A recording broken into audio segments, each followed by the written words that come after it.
Hey guys, my name is Selçuk. I live in San Francisco. I grew up in Turkey, and I moved here to San Francisco about like 6 years ago. And I started 2 companies, raised about $10 million from VCs like Y Combinator, 500 Startups, First Round Capital, and others. The first company I started, Manifest, recently got acquired by Rakuten, like this really big Japanese e-commerce company. And then I'd started another company called Boostable that was backed by Y Combinator. It's still around. And then I left Boostable and joined 500 Startups about a year ago as an entrepreneur in residence, investing and mentoring in our accelerator companies. And now I'm a founding partner at 500 Startups at one of our new initiatives called 500 Labs. We're still quiet about what we're doing, so don't ask me. But you should be seeing it in the news next week. Yeah. That's great. I guess I'm tempted to ask you what you do in 500. What is the plan for 500 Labs? If I told you, I might have to kill you. I'll get the ability to kill me, but that's good to know. And we look forward to hearing more about your plans. My name is Anil. I'm a corporate lawyer. I run a law firm called Advani Law. What I've done in my past, last 20 years, is practice law. So that's really all I do. The good news is I do that well. So we've represented more than literally 2,000 startups, founders, mostly in Silicon Valley, but also across the world, increasingly founders from other countries that are setting up a number of Y Combinator companies. Founders are now becoming international, coming from across the world into the YC program or 500 startup program, and we end up helping them set up in the US, growing, raising money, and hopefully being successful in it. So that's what we do, and I would love to sort of share my thoughts on that as well. Very well, that sounds good. Hello, hi everyone. I'm CEO and co-founder at Coding. I also grew up in Turkey. Moved abroad to Holland, to Europe when I was 20, and then moved here 2008. So probably that makes 8.5 years. I co-founded Coding. That's the most, I guess, the relevant thing here. We raised $20 million, grew the platform to 1.7 million developers. We released our new product, development environment automation. So we are hoping to change how software is developed around the globe. So I'll start with a small question. We know there are lots of Silicon Valley-like structures, Silicon Alley, Silicon Sand, or Silicon at the beach. So every country is trying to get onto this Silicon Valley board. And in Turkey, we have good examples, we have bad examples.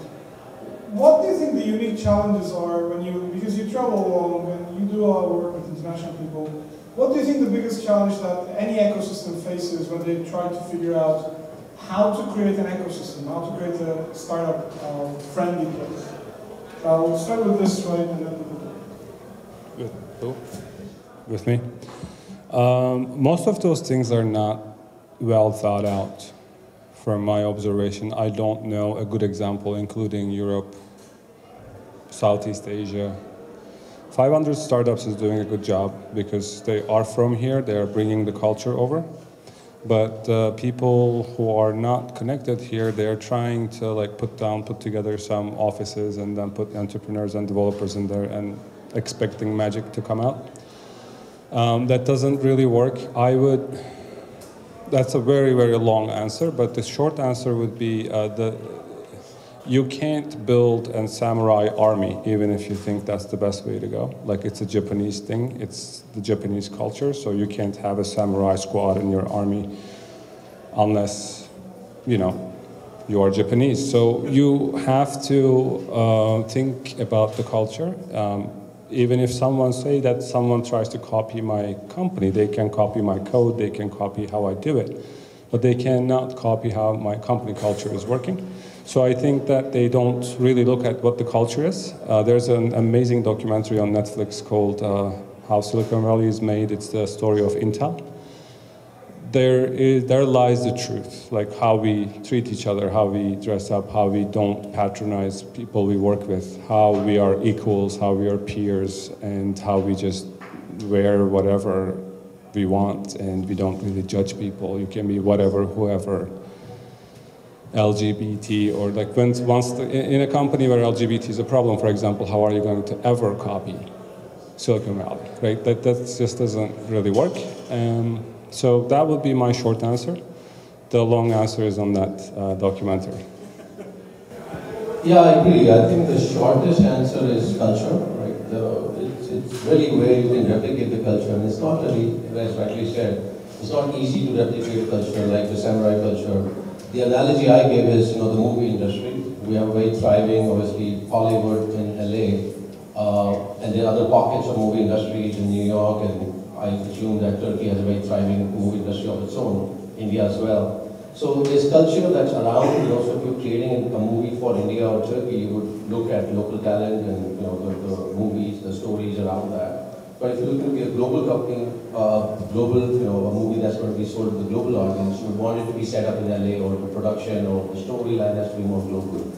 So I think it's a combination of both, right? It's the culture of the way we do things in Silicon Valley and also applying that to local cultures. But at the end of the day, some connection with Silicon Valley, just like, especially if it's going to be a global product. On the other hand, if it's going to be a much more local cultural product, then focusing on developing the ecosystem in that local market. So I'll have two answers for that question. The first one is like being like a silicon whatever. It's not really make sense because a lot of different ecosystems around the world have their own unique strengths that are even more valuable than Silicon Valley. And I think what people need to do is like embrace their own advantages, right? Because Silicon Valley, the thing that's great about this place is like this is one of the best places to scale and grow a company when you have something that really works, right? But the same reason, since everybody comes here and since we have all the VCs here, one of the most difficult things to do in Silicon Valley is to actually start things, right? Because to hire engineers, we actually have to hire babysitters for their dogs and pay them hundreds of thousands of dollars and kind of temper them, right? So you run an app for coding that talk about that. So there's a lot of other places in the world which actually make it much easier to start companies. But the other thing that I would talk about is that like I think there's two types of ecosystems that have even been better than Silicon Valley in kind of doing Silicon Valley-like things. I would say one type of country is like India or China, right? Because those markets are even such larger than the United States. Because as long as we're basically making billions of dollars, who cares where we're doing that, right? So those countries are awesome. There's the next frontiers in India and China. There's another type of country like Sweden or Israel. There's like these tiny countries that are building billion-dollar companies like Waze or Spotify, right? Who has Spotify on their phones here? Everybody listens to Spotify. So that came from Sweden. Because the reason why that country is building amazing products is that they can't really build a Spotify for Sweden because I would much rather open a Swedish meatballs restaurant, right? I would make more money. So, and there's countries like Turkey where we have this like orta direk syndrome, where we're not a huge population or market like India, and we're not a tiny country like Sweden. So our engineers and entrepreneurs feel like copying TechCrunch is a great idea, and we'll never build billion-dollar companies. We'll be like sitting ducks waiting for a $7 company to acquire us. So I think that is like one thing that we could change. There's great talent in places like Turkey to build global companies, and then kind of some more of that to be like Turkey, not like Silicon Valley. Taking on that note, I think there's a blessing and a curse in Turkey. Turkey is big enough to create big companies, big niche companies, but not big enough to make global companies. And we have a language barrier, kind of a culture issue, and money is definitely one thing. And maybe to Devrim, what made you kind of think you can do this here but not in Turkey? What are the, except for the culture, because that's very fundamental, this is the heart of everything and the money as well, but what kind of drives you to stay here and grow your business here? Well, very honest answer to your question, doing business in Turkey sucked, like big time. And We raised for $7.5 million here, and we only signed the last papers of every agreement because we knew that we could trust the other party. In Turkey, creating a corporation took 6 months, just creating it. And I remember my lawyer would tell me, Devrim, you want to add these lines there because you want to protect yourself. And then it will go to the other side, and the other side would do the same. And then it would never end. In here, my lawyer would tell me, Devrim, you don't want to add that. That's not nice. Like, that's a red flag. Like, we wouldn't do that here. So that's something is very different. I sold to Fortune 500 companies in Turkey. I got paid 18 months after. It was horrible. And we talked to businessmen that are very successful. I won't name names. They would be like, so this $100,000 proposal that you just showed that to us, what if you did that for free? For us, because we are very big. Then we will bring you more customers, which they wouldn't. And if you're like $1 billion big, why would you not pay someone, some small startup, $100,000 that they're going to work for the next 6 and 12 months? I started a startup in Turkey, and we raised, I think, before VCs existed, $5 million to a mobile payment company. That sucked. It was a waste of 3 years of my lifetime. And I know things are getting better in Turkey. Economy is getting better. Political situation is questionable. But the reason I came here because this place is amazing. Like, I did business in Ukraine, I did business in Russia, I did business in Holland, I did business in Russia, and that I don't mean that I was there for 15 days. I had companies incorporated in those countries. The worst one was Turkey. So there are a lot to talk about it, but right now with the onset of the startups and all sorts of things, it's getting better. Investments situation is better. Startups are getting better. I think to your question, what do you do in Turkey? I think you solve hard questions. You build databases, you build AI, you build really, really globally challenging problems. You don't build Snapchat out of Turkey. So that would be my suggestion to if anyone wants to start anything. Because in the end of the day, you don't want to care about Turkish bureaucracy, Turkish people, Turkish population, Turkish economy. You just want to abstract yourself from there. How do you do that? If you have a product that the entire world is ready to use, so you're not tied by Turkish banking system, Turkish government system, Turkish this system, that system, because all of those, I still know that are not ideal. So build something proprietary, high technology, and focus on the global market, not on the Turkish one. I mean, if you build an AI, so voice recognition system, right? Who cares where you are? You can be in Thailand, you can be in Uruguay, you can be in Zimbabwe. It doesn't matter. You're connected to internet, you have a computer, and the programming languages are the same for everybody. And if you actually solve a problem like that, then you can get funded by anyone, anywhere, and you're not tied to the geography that you're in. But if you're building an e-commerce system, then Godspeed. So that's a different question. So you deal with a lot of Turkish startups as well coming to Silicon Valley and coming to US. Do you think there's a better place in US than Silicon Valley for Turkish startups to come? No. By the way, just to share my thoughts, I do a lot of work in India as well, and going back to the point that was made earlier, the good news for all of you Turkish entrepreneurs, India also sucks. In terms of doing business in India, sucks big time, guys. So I think, and so don't hold that against yourselves. And China is a completely different, we don't even want to start, on China. And I think, to the question that was asked earlier about how many people use Spotify, there was one company from Sweden. So I'm just trying to get to revealing my biases for Silicon Valley. And on the other hand, I mean, if you apply that question to China, as has been made out as a big market or big entrepreneur sort of hub, how many people use a product made in China? I mean, not manufactured, but a social app or a Facebook equivalent of China or a Uber equivalent of China. So China has done a lot very well. Entrepreneurs in China have done well because they've been able to raise money and grow big companies. But that's mostly because of the government interference and the sort of anti-competitive, nature of the market as well. So let's be very clear about that. India, again, also is a similar story where Indian entrepreneurs, companies have done well, but a lot of that money has come from outside India. So the Indian ecosystem itself, in terms of nurturing and growing and funding entrepreneurs from startups to raising billion-dollar companies, is still in a very nascent stage. So let's again be very understand that. So and similar to I think what's happening in Turkey. So my short answer would be that. And I've seen this, I live, breathe, walk Silicon Valley. So I'll tell you that, there is no, as rightly said, no better place in the world than to be in Silicon Valley if you're going to be a startup founder. Just like if you are a struggling movie artist, movie actor, and you're looking for a movie role, you're foolish if you're going to New York for chasing some producers because there's some producer who produced a movie.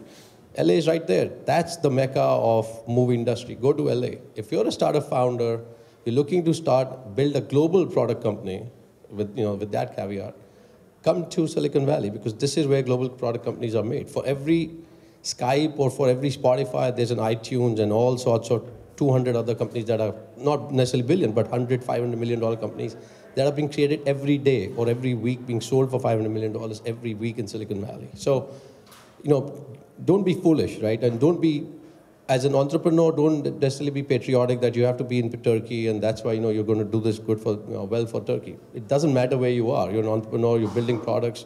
Come to where the best resources are, the best sort of people to support you are. On the other hand, if you are building a product or an app or something that's very specific to Turkey, just like if you're creating a movie for the local Turkish industry, then be in Turkey, right? So those are the sort of ways I would analyze that.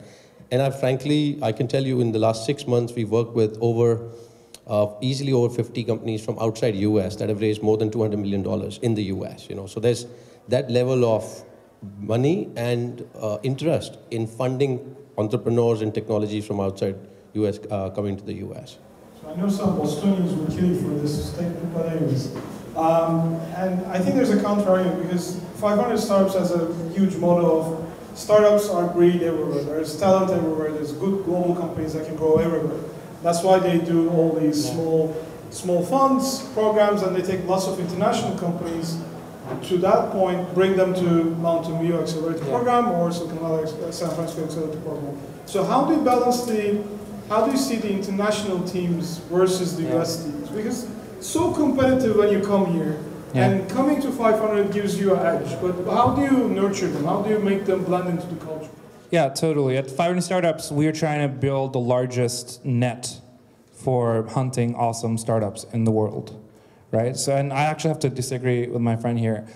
Silicon Valley is the best place to grow companies that are working, but it is the most expensive and difficult place to search for something that's working.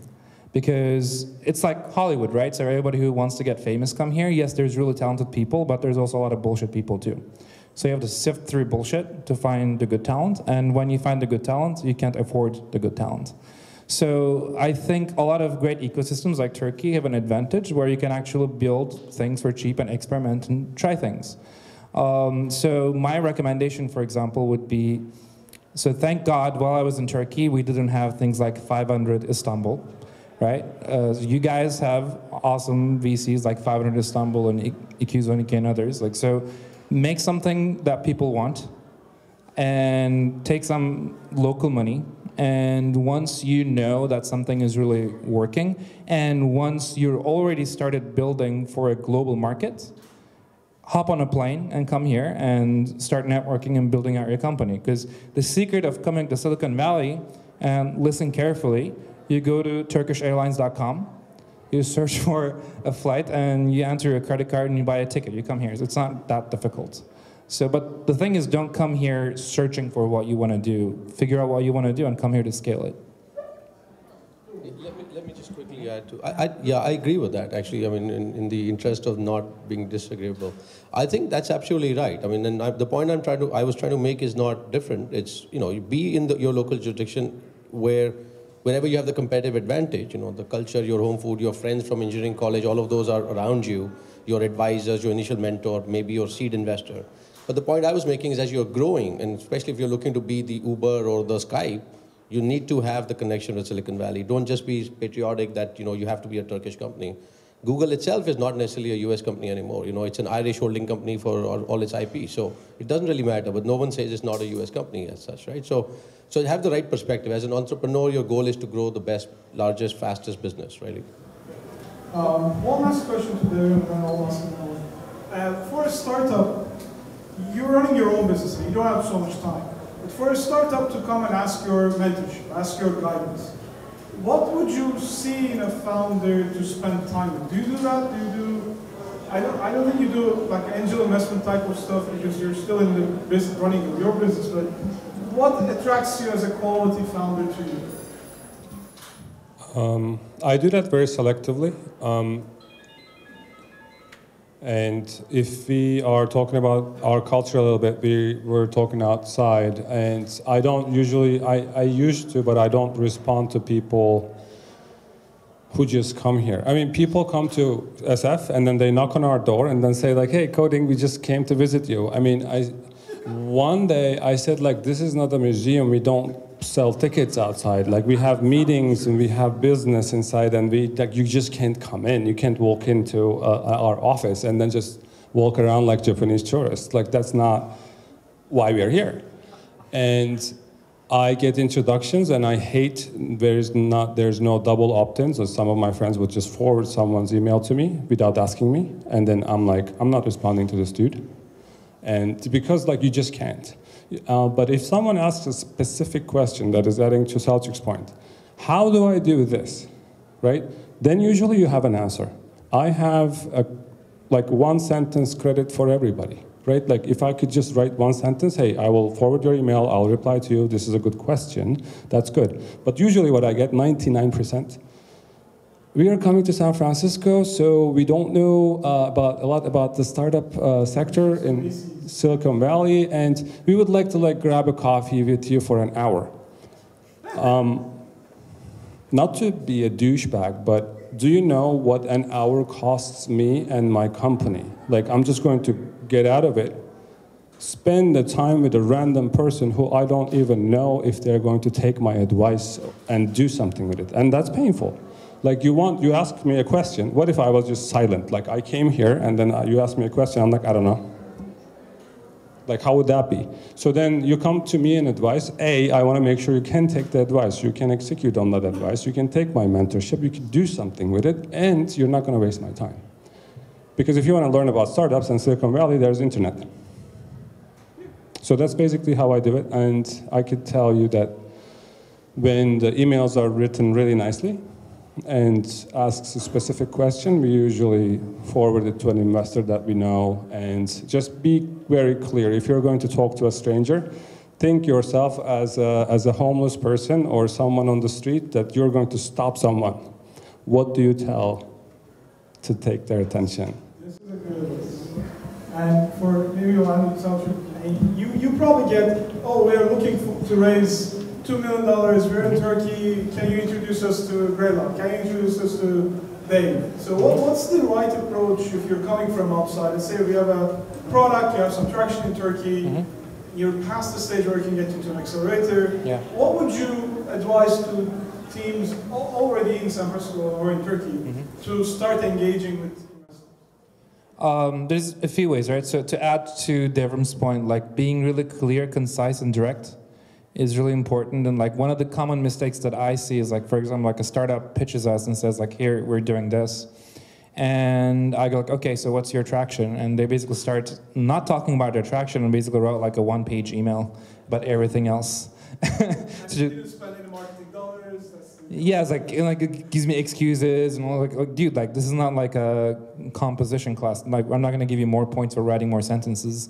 So be really direct and clear and concise. Another thing that I would say is like the best way to get introductions to investors is to pique the interest, attention of entrepreneurs who have successfully raised money from those investors before, right? So, for example, if I've raised money from, let's say, first round capital, and I really like what you're doing, and if I send that deal, the partner that sits on my board, he will pay attention to that email, right? So probably, yes, you don't know any investors, but you can probably get to some people that have gotten money from those investors.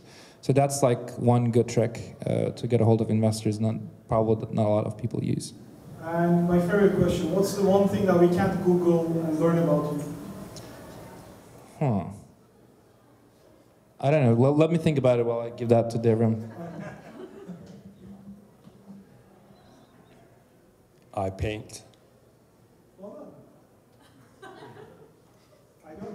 Where can we see the paintings? Not on Google. I guess I haven't worn a tie in maybe 10 years, so that's probably not on Google. Okay. Not bad. Well, the thing is, like, I'm like a social media whore, so like everything about me is online. But probably one thing that not a lot of people know is I have an EP coming out. So I'm a singer-songwriter and I'm releasing an album in the fall. Lots of artists on stage. Respect. Now we know what 500 Labs is all about. Yeah. All right. Please join me in appreciating the time these guys